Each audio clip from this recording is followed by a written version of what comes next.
how to do a vintage-inspired faux bob.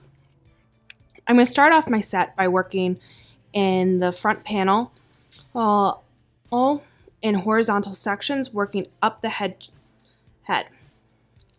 Using a wand, I'm going to be holding the wand vertically to the head to start creating a finger wave-esque set to the hair. You'll notice that I'm letting the hair cool down a little bit right before I pin curl it up. The purpose of that is to just let it cool a little bit. I'm not trying to get a strong curl, but more of the S-shaped curl pattern. I like to use a working spray for this set, just so that it gives it a little bit of memory to the style. Well, but nothing too hard that I can't brush through later.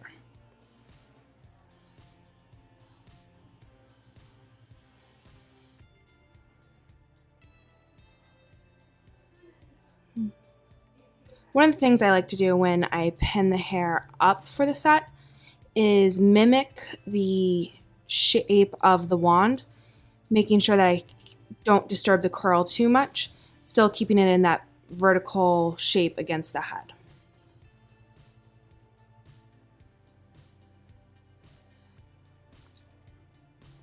One of the other important things with this set is to make sure that we follow each curl to have in the same direction, and that's going to keep with the consistency of the finger wave pattern.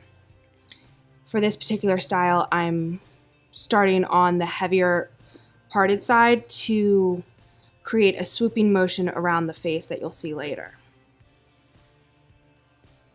Now, when you're working on the heavier side, are you changing the set at all, or is it? No, it doesn't change the set at all. It just, you're going to have one side that swoops forward and one side that doesn't. And I like to accent the heavier side to have that S shape in the front. Okay. As I get further up the head, I am over-directing ever so slightly the set just so that it's not flat against her head, giving her just the tiniest bit of lift. That's the one thing I did notice. When you crossed over to the opposite side, you were still rolling everything the same direction. Yeah. Well, if you don't keep it all in the same direction, you're not going to have consistency that you need for this style. Yeah, I think that's the challenge. When I'm trying to create a wave feel to the hair, or kind of like a dry finger wave look, you really do have to stay consistent with each section, because otherwise it just doesn't, the S doesn't go together. Right. Consistency with this set is truly the key to it, down to, it's almost like a checkered board, the way the curls sit on the head. Everything lines up perfectly, otherwise it's just doesn't work. Yeah, and I have to say, when I watched you do this, because we were filming it, the coolest part about this set was at the end, when you took it out, how all those curls just came together. So I think that's what's going to be exciting when you guys see the end of this set, how it falls. It was very impressive to me, because this is something that I have a challenge with when I'm working styling and stuff. So one of the things I always like to also focus on is making sure that tail of the curl is tucked up in there so that you don't get any fish hooks. And even though we're going to be pinning this style up later, it's just nice to have everything smooth and going in the same direction that you're looking for. Yeah, and the other thing I love about what you do is, in this set, you don't take each section and pin curl it right away. Right. You let it rest. And so I like that aspect of it as well. It seems quicker. Like, to me, it's just easier to move kind of, it's almost like an old-fashioned typewriter. You know, you just go across and then you come back and you start again. And it's just systematic for me.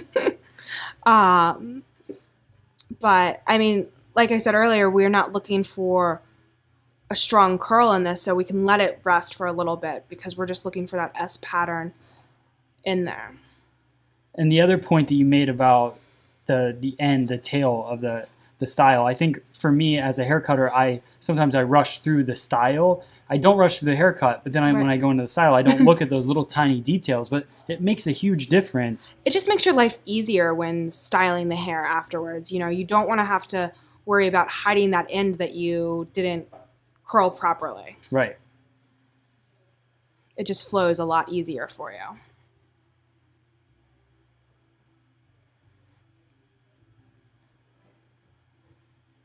Right away, the big thing that I notice is they all line up. Every curl lines up. They're all the same size. You took your time through it, and that's why you're going to see this result the way it is.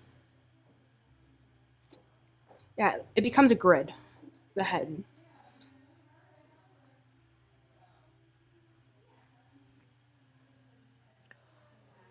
While it's cooling, I'm just going to set a nice spray on it just to kind of reinforce that shape that we're looking for.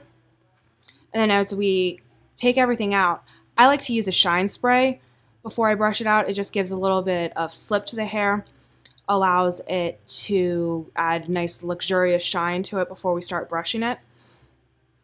And the thing about this, like right away I look at this, I'm like, okay, prom. This is a very scary look right off the bat, but it's not finished. And people shouldn't be afraid, and what you're going to see is don't be afraid to just get your hands in it. Right. I like to brush in layers. I think it just gives a smoother appearance that way. And this is just a boar bristle dressing brush. It works really nicely for styles like this. But you can see how the S pattern just pops right in there. Yeah, this was right away. I was like, okay, boom, there it is. You can see just beautiful how it falls. And this is where consistency is key, and it just shows where you can see where everything's lining up where it needs to be.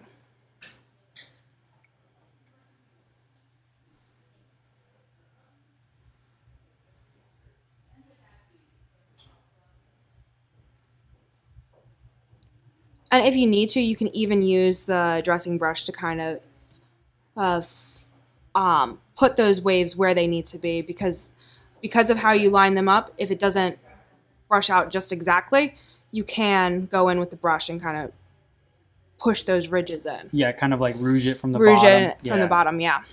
Or use the tail of a teasing comb. That works a lot too. Okay. Now, when I start the style, I start on the opposite side that I started the set from. I want to use the front part of the hair, the hairline, and bring it back. And I kind of choose my length, and then I wrap the rest of the hair up into a roll, which to me that just allows it to have a more secure base that I'm pinning into at the base of the hairline because it's a little bit, typically hair is a little bit finer there. And it's hard to really get things to secure in there. And then I use the bobby pins to secure each side of the roll, kind of creating a crisscross to lock that roll right in place at the bottom. When I get to the back, I split the back half of the head in half using the spray and the tail of my teasing brush just to kind of work each section, marrying them together. So I can start to create this bob out of the rolls.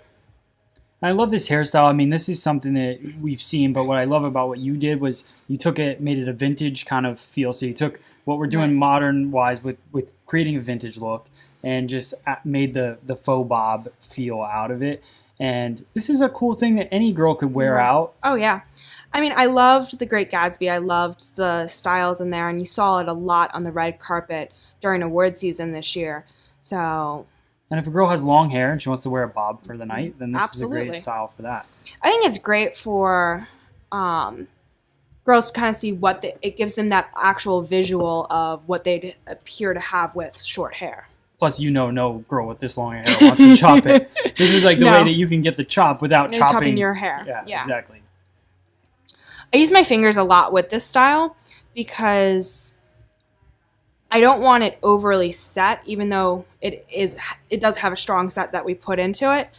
But being able to pin it up, I want it to live a little bit more organically to get that bob feel versus having that updo feel.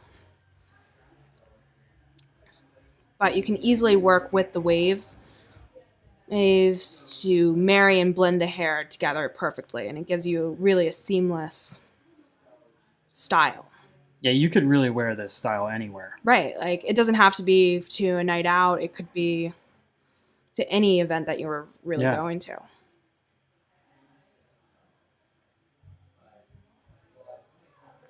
I think it's also key you were using Paul Mitchell Worked Up, which is a very Yes. dry working spray, so that people aren't soaking it with like a wet working spray. Right. I like to use more of those for like a finish work, but not so Right. much while you're trying to work with it. Well, and you added the it's- shine in, so you used the shine spray, which I think it was Paul Mitchell Yeah. Awapui Wild Ginger, right? Yes. So the shine spray there, and that's going to add the shine that maybe the Worked Up would have, Not had. Yeah. Yeah. And what's great about this is if you see anything that's not laying just right, you can just go in with a pen, pop it back up where you need it to be. It's very visual. Well, how things are going to line up. So just have fun with it. And this is your finishing spray. This is my, That was a little bit of finishing spray. yeah, that right? was a little bit of finishing spray because I was done with that section. What I like about the front is you don't want to